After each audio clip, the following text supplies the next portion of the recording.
နောက်ထပ်တင်ဆက်ပေးရမယ့်သတင်းကတော့မန္တလေးမြို့ပေါ်မှာတနက်နဲ့ပြစ်ခတ်ပြီးတော့ဆိုင်ကယ်လူရက်မှုဖြစ်ပွားပြီးအမျိုးသမီးတဦးဒဏ်ရာရရှိသွားတယ်ဆိုတဲ့သတင်းကိုတင်ဆက်ပေးပါမယ်။ဖေဖော်ဝါရီလ1ရက်နေ့ည8:00နာရီချိန်မှာမန္တလေးမြို့မဟာအောင်မြေမြို့နယ်မဟာအောင်မြေအနောက်ရပ်ကွက်84လမ်း42လမ်းနဲ့42လမ်းကြားမှာရေကဲမုတ်ဆိုင်ဖွင့်လှစ်ထားတဲ့မဟန်ထက်စိုးစံနဲ့မိခင်ဖြစ်သူတို့ကဆိုင်ပိတ်ပြီးတော့နေအိမ်ကိုပြန်ရန်ပြင်ဆင်နေကြတယ်လို့သိရပါတယ်။အဲ့ဒီအချိန်မှာအမျိုးသား2ဦးကဆိုင်ကိုရောက်ရှိလာပြီးတော့မဟန်ထက်စိုးစံရဲ့ဆိုင်ကယ်ကိုအတင်းလူရက်တယ်လို့သိရပါတယ်။မဟန်ထက်စိုးစံကလည်းသူ့ရဲ့ဆိုင်ကယ်ကိုလူယူမသွားစေရန်ပြန်လဲဆွဲယူရမှာလူရက်သူအမျိုးသား2ဦးကတနက်နဲ့2ချက်ပစ်ခတ်ခဲ့တယ်လို့သိရပါတယ်။မဟန်ထက်စိုးစံဟာလက်နဲ့ခြေထောက်တို့မှာဒဏ်ရာရရှိသွားပြီးတော့ဆိုင်ကယ်ဟာလူရက်သူများမရရှိသွားဘဲနဲ့ပြန်လဲရရှိခဲ့တယ်လို့သိရပါတယ်။ည8:00နာရီအချိန်လူတွေတော့ရှိသေးတယ်အတင်းဝင်လူတာပြီးတော့တနက်နဲ့ပစ်သွားတယ်ဆိုင်ကယ်ကတော့ပါမသွားဘူးဆိုင်ရှင်ကောင်မလေးလည်းဒဏ်ရာရသွားတယ်သူတို့သားအမိ2ယောက်ကဆိုင်ပိတ်ပြီးတော့ပြန်ဖို့လုပ်နေတာလူမပြတ်သေးတဲ့အတွက်ဝင်လူတာအခုတော့အနာက CCTV တွေကိုလိုက်တောင်းပြီးတော့လူရက်သွားတဲ့သူတွေကိုဖမ်းနိုင်ဖို့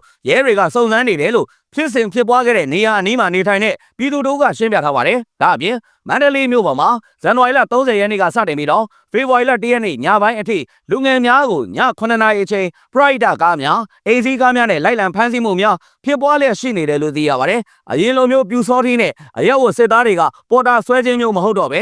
အောက်တန်းစားလူမိုက်များနဲ့စေးသမားများကအုပ်စုဖွဲ့ပြီးတော့လိုက်လံဖမ်းဆီးနေခြင်းဖြစ်တယ်လို့သိရပါတယ်ဖမ်းဆီးရရှိတဲ့လူငယ်တွေကိုငွေညစ်ချင်းနဲ့တချို့သူတွေကိုတော့စစ်မှုထမ်းလူစားထိုးအဖြစ်နဲ့ရောင်းစားခံရခြင်းများဖြစ်ပေါ်နေတယ်လို့သိရပါတယ်ဒီရက်ပိုင်းအတွင်းအိမ်စည်းကားတွေနဲ့ည9:00နာရီလောက်ကြီးကိုလူငယ်တွေကိုလိုက်ဖမ်းနေတာအရင်တော့ကတော့စစ်မှုထမ်းပေါ်တာဆွဲတယ်ဆိုပြီးဖြစ်တာအခုကပေါ်တာဆွဲတာမျိုးမဟုတ်တော့ဘူးဈေးသမားတွေကလည်းအုပ်စုဖွဲ့ပြီးလူငယ်တွေရဲ့မိဘတွေစီကိုငွေညစ်တယ်တချို့အောက်တန်းစားလူမိုက်တွေကလည်းပေါ်တာဆွဲတာဆိုပြီးတော့စစ်မှုထမ်းလူစားထိုးလိုက်ရောင်းတယ်အခုကဖမ်းသွားရင်ဘသူဖမ်းလို့ဖမ်းမှန်းမသိရတော့ဘူးအရင်ကတော့အရက်ဝတ်စစ်သားနဲ့ပြူစောတိတွေကစစ်မှုထမ်းအတွက်ပေါ်တာဆွဲတာအခုတော့ပါသွားပြီးမှငွေညစ်တာလားစစ်မှုထမ်းပေါ်တာဆွဲတာလားဆိုတာသိရတယ်မြို့ပေါ်မှာကမလုံးကြုံတော့ဘူးလို့မန္တလေးမြို့ကစီးပွားရေးသမားတို့ကရှင်းပြထားပါတယ်ဇန်နဝါရီလ30ရက်နေ့ည8:00နာရီအချိန်မှာမန္တလေးမြို့အောင်မြေသာဆန်မြို့နယ်ဒေါနာဘွားရက်ကွက်အနီးမှာလူငယ်တအုပ်ကိုကားမှန်ပတ်ပတ်လဲမှာစတစ်ကာအမဲတွေကတ်ထားတဲ့ Nissan Edivan ကားနဲ့ဝင်းရောက်ဖမ်းဆီးသွားတယ်လို့သိရပါတယ်။အဲ့ဒီဖမ်းဆီးထားတဲ့လူငယ်ဟာ